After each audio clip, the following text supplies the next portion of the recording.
तुझे रोते हुए जब भी देखता था तो मेरे आंखों में आंसू आ जाते थे।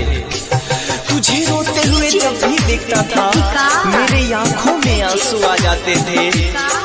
अपनी जान कहता था तुझको और सबको बताते थे। सुन वैद्य बता दे कौन दवैया जैसे जैतई गम, सनम के दिहल छै जखम।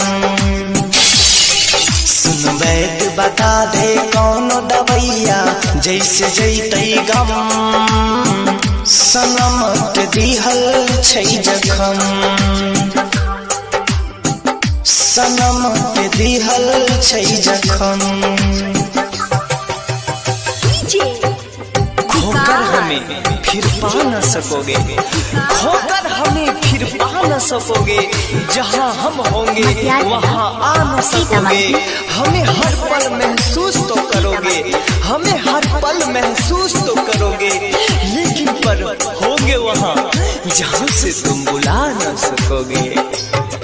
तोहरा से पूछी राम मिलत के नया राम, नहीं प्यार के कल के कदर करके गेलई बदनाम।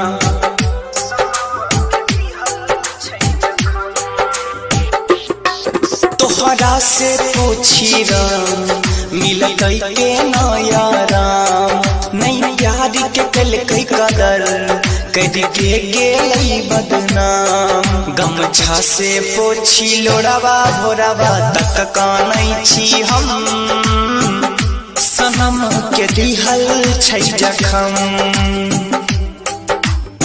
सनम के दिहल छै जखम। छोड़कर चली गई तो कोई बात नहीं, दर्द छुपा लिया करते हैं। तू छोड़ के चली गई तो कोई बात नहीं, दर्द छुपा लिया करते हैं। मेरे दोस्त पूछते हैं किधर गई तेरी जान, मजाक बनाकर तेरी बातों को हवा में उड़ा दिया करते हैं, हवा में उड़ा दिया करते हैं।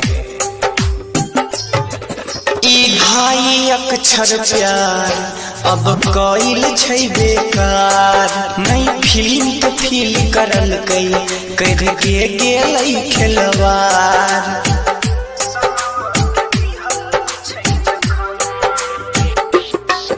ई ढाई अक्षर प्यार अब कइल छै बेकार, नहीं फिल्म के फील करल कई करके गेलई खिलवाड़।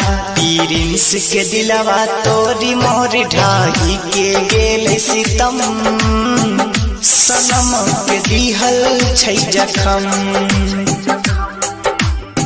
सनम के दिहल छै जखम।